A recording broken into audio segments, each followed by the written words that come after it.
मेराज अहमद जिंदाबाद जिंदाबाद जिंदाबाद। मेराज अहमद जिंदाबाद जिंदाबाद जिंदाबाद। मोहर मरिया तान के कार के निशान पे, मोहर मरिया तान के कार के निशान पे। क्यों बड़ी हो चक्कर में, कोई नहीं है टक्कर में। क्यों बड़ी हो चक्कर में, कोई नहीं है टक्कर में। जीतेंगे भाई जीतेंगे, मेराज अहमद जीतेंगे। जीतेंगे भाई जीतेंगे, मेराज अहमद जीतेंगे। मेराज अहमद जिंदाबाद जिंदाबाद जिंदाबाद। निर्वारी की जनता जिंदाबाद जिंदाबाद जिंदाबाद। ग्राम सभा निर्वारी से प्रधान पद के सुयोग्य कर्मठ संघर्षशील शिक्षित युवा प्रत्याशी आपके बेटा, आपके नेता, आप सबके चहेता मेराज अहमद जी के चुनाव चिन्ह कार पे मोहर लगा के अब की बार मेराज अहमद जी के भारी मत से विजयी बनावे के बा और ग्राम सभा निर्वारी के चहुमुखी विकास करावे के बा।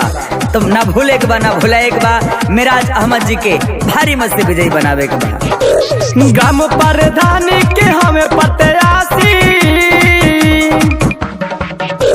ग्राम प्रधान के हमें प्रत्याशी, इन्हीं के विजयी बनई हो मेराज अहमद के जीतई हो कि कार पर मोहर लगई हो। ग्राम सभा निर्वारी से बड़े उम्मीदवार ईमानदार हो,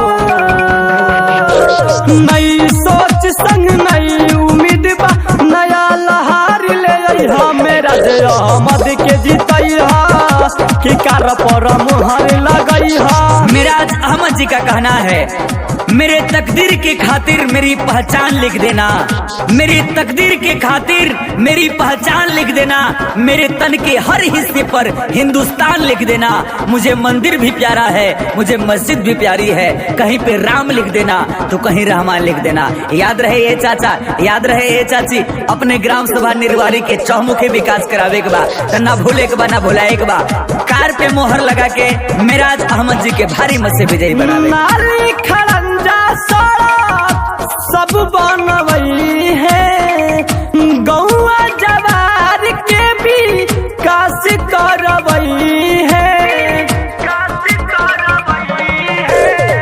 नाली खड़ंजा सड़क सब बनवई है, गौआ जवार के भी काश करवई है। हेड पंप सोलर लाइन गली गली लगवई हो मेराज अहमद के जीतई हो कि कार पर मोहर लगई हो। मेराज अहमद के जीतई हो कि कार पर मोहर लगई हो। मानवता का प्रहरी हूँ, दानवता को कुचल के रख दूंगा। मानवता का प्रहरी हूँ, दानवता को कुचल के रख दूंगा। मिला आप सबका आशीर्वाद तो इतिहास बदल के रख दूंगा। अरे ये चाचा, ये चाची, ये भैया, ये दीदी, अगर अपने ग्राम सभा निर्वारी के चहुमुखी विकास करावे के बा तो कार पे मोहर लगा के मेराज अहमद जी के भारी मत से विजयी बनावे के बा। याद रहे मेराज अहमद जी के चुनाव चिन्ह कार कार कार कार कार। सबसे निवेदन बाटे हमनी के ओर से, भैया के जिता दी चाचा बहुमत बेजोर से, बहुमत बेजोर से। सबसे निवेदन बाटे हमनी के ओर से, भैया के जिता दी भाभी बहुमत बेजोर से।